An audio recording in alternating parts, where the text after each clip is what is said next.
aka Best Bail Bonds. Big game coverage live from Las Vegas. Powered by Southern Recipe Small Batch Pork Rinds, Synergenics, and 94.1 San Antonio's Sports Star.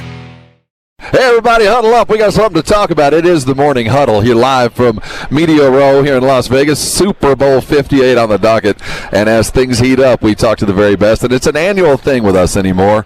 We'd like to welcome on the show one of our favorites, Leigh Steinberg. He's RJ Ochoa. I'm Rob Thompson. He, in the middle, is Leigh Steinberg, the legendary super agent, and now all-around do-gooder. Every time I see you around, you're doing something neat and something spectacular for other people. Well, we have our Super Bowl party on Saturday, and the Super Bowl has become a convention of Americana, big business, politics, sports, entertainment. So we're raising money for Special Olympics. We're also having a e-sport competition. Michigan's playing Michigan State. We're doing a celebrity poker tournament with Jamie Gold and Phil Hellmuth, and we're doing anti-concussion with a big panel to prevention, awareness, and cure.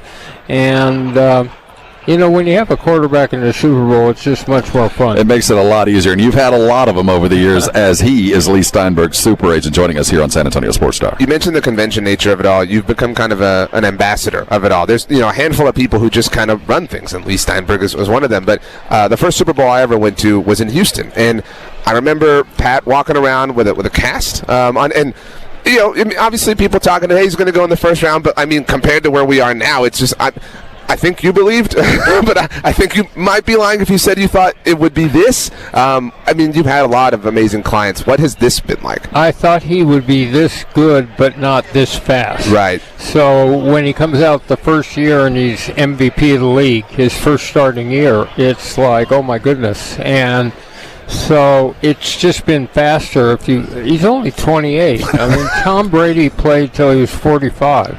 Could you imagine 17 more years of this? Can you imagine your client playing 17 more years? Sure. He loves it.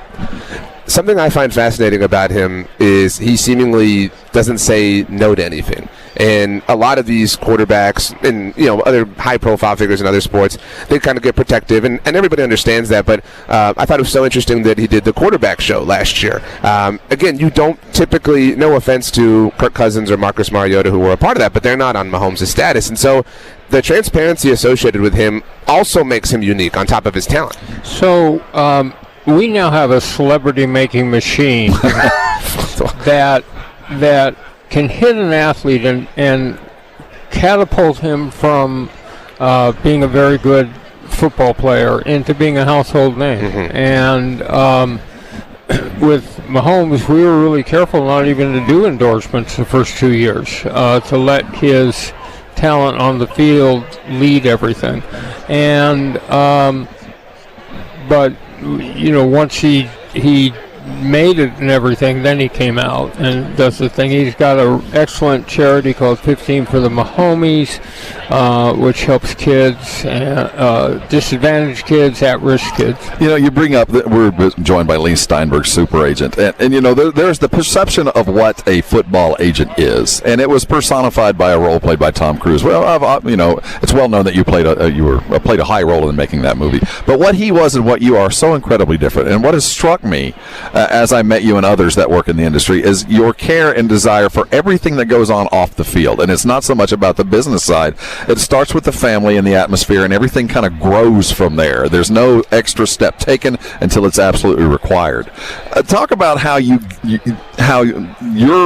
relationship with their athletes and your requirement of them for you to work for them, because you ask them to do certain things before you will represent them. So we think athletes have a powerful opportunity to serve as role models and trigger imitative behavior. So that could be work done, the retired running back putting their 200th single mother into the first home they'll ever own by making a down payment and moving them in. It can be 15 of the Mahomies, but what we talk to them is retracing their roots, going back to the high school community, setting up a scholarship fund or a Boys and Girls Club, and then from there to the collegiate community, and then finally set up a charitable foundation with the leading business figures, political figures, and community leaders and execute a program. And so they've got that responsibility. I think the most important skill is listening.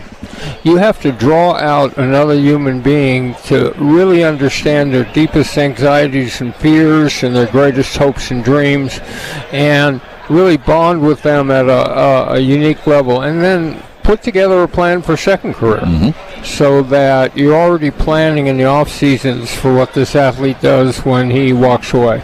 I think when people think about how your career and what you do has changed over time, they probably just think about like the advent of social media. But when I hear you talk about things, I can't imagine people in, however many years ago were concerned with these deep intricacies of players' lives.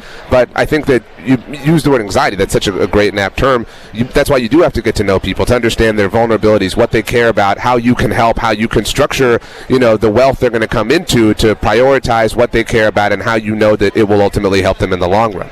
Well, believe it or not, this is my 50th year.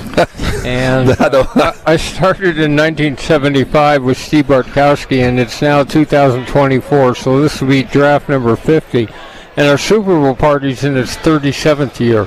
So our Super Bowl party is much older than my clients. Well, I'll tell you, as I sit with Leigh Steinberg on the sunny side of the street, the legendary life and style of Leigh, you have been a part and parcel of what this league has become, working in and around the greats and the not so great in the league offices, from commissioners on the way through. As you've seen the league grow and change, and in your dealings with the GMs across the league, has there been a change in the focus, or is there still, the battleship has always gone the same way? Times have changed, but the league hasn't. Well, they've taken the rookie negotiations out of the mix, so we don't have the spate of holdouts every summer. But when I started back in 1975, each team is shared a national television contract of $2 million. And they thought it was great, and they got all the way up to $17 million. And last year it was $220 million. And they just did a new deal between Fox and CBS and the league, which boosts them up by almost 100%. So it's television revenue, it's fantasy sports, it's the internet. Gambling now. We're in Las Vegas. There was a Berlin Wall in front of any association at all between pro sports and gambling. And now teams own part of FanDuel. And you have the ability with the Washington Commanders to go up to the snack bar and place a bet at the stadium. This would have been unheard of. It's like what happened in college sports between NILs and conference realignment. The whole world has shifted. And here we sit in Las Vegas for Super Bowl 58. 48, Super Bowl 50. I don't think we ever dreamed it would actually be here. No, and they had a very successful Golden Knights hockey team. So imagine selling ice hockey in the desert. We don't grow up. I'm from Southern California. We don't really grow up, going outside our homes on a pond skating. One last question. Go ahead, RJ. I want you to. I just wanted to understand, because you've seen the NFL. Grow is not the right word. And a lot of times success in life is also a benefit of luck, right? Like, you can do all these things, but if you catch luck, you can ride that wave. What do you think is the biggest stroke of luck that has benefited the NFL to make it be what it is and as indestructible as it is today? The way in which television and the NFL grew up together, the camera angles, the superimposed third down line, the mics in helmets, it captured where American culture is right now. And with one game a week, anticipate it, talk about the last one, every game counts, there's a physical component of contact, and it lends itself so well to memorabilia and to fantasy and everything else. So 61 of the top 100 television shows last year were NFL football. So it's not only the most dominating sport, it's the preferred form of televised entertainment. So that's everything you say when you sit down in front of a general manager and you write down on a piece of paper $250 million is where we're going to begin talking. How do you do that, and what does it feel like to do that?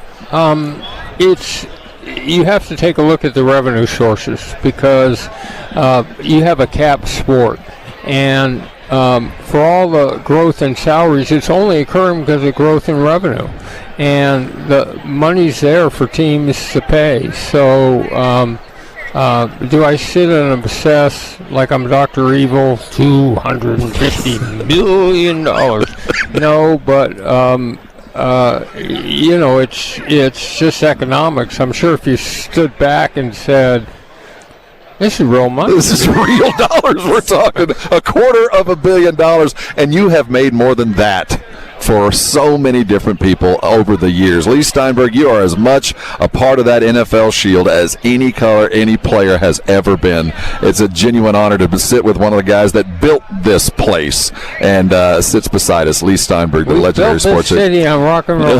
Yes, we did, and the party on Saturday will prove it. The legendary Leigh Steinberg party. Thank you so much for stopping by. You're welcome. Best Bail Bonds, big game coverage live from Las Vegas. Powered by Southern Recipe Small Batch Pork Rinds, Synergenics, and 94.1 San Antonio Sports Star.